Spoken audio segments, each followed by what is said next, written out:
Look, it's been a long time since a phone from an Indian brand has been hyped this much. I'm talking about the Lava Agni phone, which has been all hyped up for its killer design, its specs, some of the rare features in this price segment you'll see. And this recently launched in London. Yes, an Indian brand launching a phone in London. I know feels, but let's get to reality. I'll talk about the good stuff, I'll talk about the bad stuff. So hit subscribe, hit that bell icon, and let's go.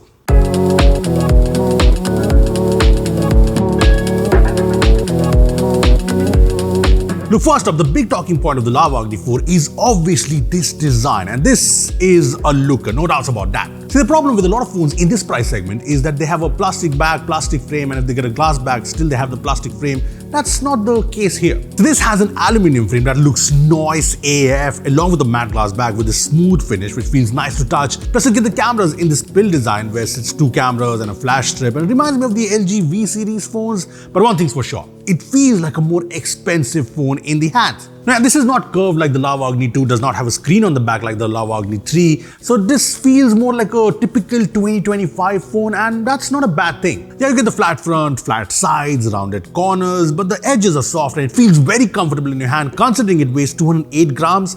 And when you turn it around, you see those symmetrical bezels all around, which look slimmer than both Nothing Phone 3A, Note C5. You also get a punch hole, there's volume and power buttons on the side, both are nice and tactile. And on the same side, you also have the action key, which you can press once to take a screenshot, double press to turn on the flash, long press to switch ringer modes, and you can also remap it to open apps on your phone, set to open camera, and this even works as a shutter button in the camera app. Nice. Now at the bottom, wait for it, you get a USB 3.2 port. I'm not kidding. And we verified this through data transfers, we even connected this to an external display, and it all works. I mean, I don't think any other phone in this price segment has a fast USB port. Added to that, it also gets the dual SIM nano SIM card slot, no micro SD slot here, but there is an IR blaster, and this has dual stereo speakers, and it's not the loudest, but fairly balanced for listening to songs or even movies. And again, this is a 5G phone, has 14 5G bands, and I used an Airtel SIM, and 5G connectivity is solid all around. Plus there's Wi-Fi 6E, Bluetooth 5.4, no NFC, but this whole design is IP64 rated,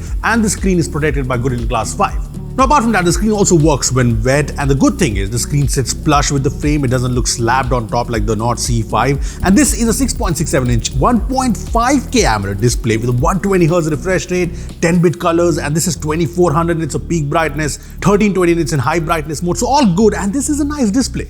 You get the deep blacks, punchy colors you expect, and this has wideband L1, so you can play Netflix and all of that in full HD. But there are a couple of things to note with the display. First up, it doesn't support HDR, and second, I did notice that display was a little too saturated, a bit contrasty, over sharpened, especially when watching videos out of the box. But that gets fixed when you choose normal mode in the display settings, so that's fine.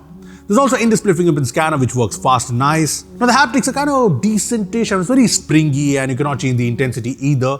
And it's not bad, so hopefully Lava can make this better with an update. Now apart from that, you get everything you need inside the box: a 66-watt fast PD charger, USB cable, a silicone case, and this even has a pre-applied screen protector. I love that on a fairly budget phone. And what's actually good is Lava also offers free home replacement for any devices that have any issues in the warranty period. Heck, they're even offering free demos for people who want to check out the phone in person. Again, I love that in a budget phone. Now this is also solid in terms of performance. MediaTek Dimensity 8350, which is a very capable chipset we have seen on other phones, and that's paired with 8GB LPDDR5X RAM, 256GB of fast UFS 4.0 storage, which is actually awesome for this segment. And there's also vapor cooling chamber, yes. Now in terms of benchmarks, this scores close to 1.4 million in Android version 10, over 1300 in Geekbench single core, 4300 in multi-core, so pretty solid, and this is a snappy phone.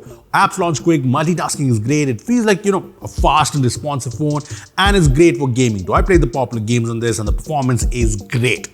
BGMI runs on 60 FPS max, which may be because it's a new phone, but the performance is great. We did the FPS test too and got an average FPS of 59.2 for a classic match, and even after a long gaming session, there was no heating issues at all.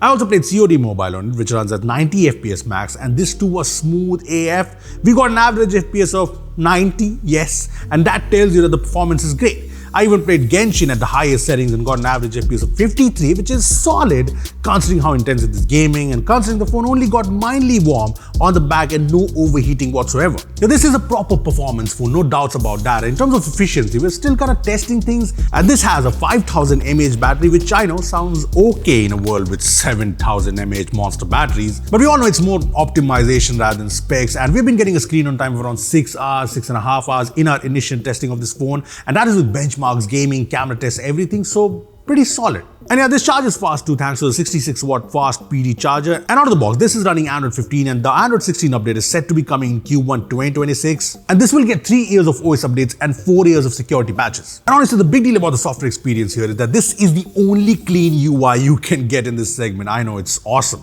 No bloatware, no glance, no ads anywhere. This is what you want. And I know with Lava, there are always questions about how the UI looks, how it looks dated. But honestly, this is a lot like stock Android, but it's the modern stock Android in most places. Yes, there are certain areas like the About Phone page or Lava's own phone app that do look a bit dated, but hey, you get automatic call recording without warning, so there's that. Now, apart from how the UI looks, this actually has lots and lots of features now. I mean, tiny but useful things like network speed indicator, app lock is here, which everyone wants. You can hide apps. There's an anti-peeping feature, perfect. There's things like always on display, edge lighting, and you can even customize charging animations. There's also this background stream feature, so you can play YouTube in the background without the premium subscription. And this time, even Lava has gone all out in terms of AI features. I mean, apart from the usual Gemini Live, this has its own AI suite of features called Vayu AI. So you can see the Dogesh Bhai sitting on the home screen, and when you tap on it, it makes different expressions so you don't feel bored and lonely.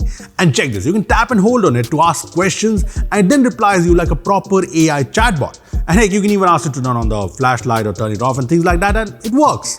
Now, you can also double tap it to open the Vayu AI chatbot, and there's a whole lot of different AI agents here like math and English teacher to, get some education you needed, horoscope if you're into it, AI male and female companion to kill your boredom or, lovey-dovey, whatever you're into. And this also has all the AI writing features to correct grammar or rewrite text in different styles.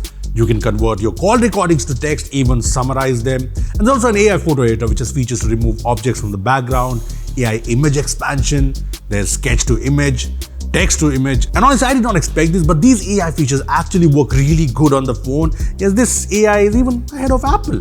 Now, coming to the cameras, there's a 50 megapixel main camera with OIS, 8 megapixel ultra wide angle camera, no telephoto camera here. And the cameras also have DCG, aka dual conversion game, which takes 2 different readouts in a single exposure for better dynamic range, richer colors, and lower noise. And the good thing is, even the selfie camera is a 50 megapixel sensor.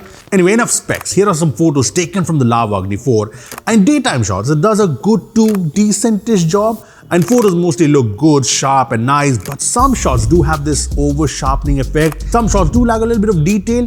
Now in low light too, sometimes it takes a good shot, sometimes it's okay-ish. And when it comes to portrait mode, it's good in good lighting, and it's the same with the selfies. When the lighting is good, the photos are good, but in low light, things can be a lot better. I mean, Lava did mention that they are working on improving cameras on this phone, so hopefully there's an update soon, because I did feel even the camera app was a bit slower when switching lenses. The shutter can be faster too. And as for videos, I like that you can record 4K 60 FPS videos from both the rear camera and the front camera. And here's a 4K video shot from the Lava Agni 4 to give you guys a better idea. Look, all said and done, I think the Lava Agni 4 has a lot going for it. I mean, this is launched at 24,999, 22,999 with the bank discount, and this will be available exclusively on Amazon. And one thing is for sure, Lava has nailed this design. I mean, it's probably the most premium looking phone at this price, and heck, they even added some surprises like the fast USB 3.2 port, AI features that actually work, an action key that is useful, totally customizable, no AI feature locked to it. And I think this is a performance-oriented phone with the kind of performance this brings. Yes, cameras are one thing they need to work on for sure, but you know what, this phone is a good step for sure if you ask me. I mean, honestly, we need an Indian brand to step up, make some great smartphones, compete with the big boys, and I really hope Lava does that in a big way. But yes, I want to know your thoughts on the new Lava Agni 4. Comment down below. Make sure to hit subscribe because, come on, do it. Thanks for watching. I'll see you in the next one. Bye.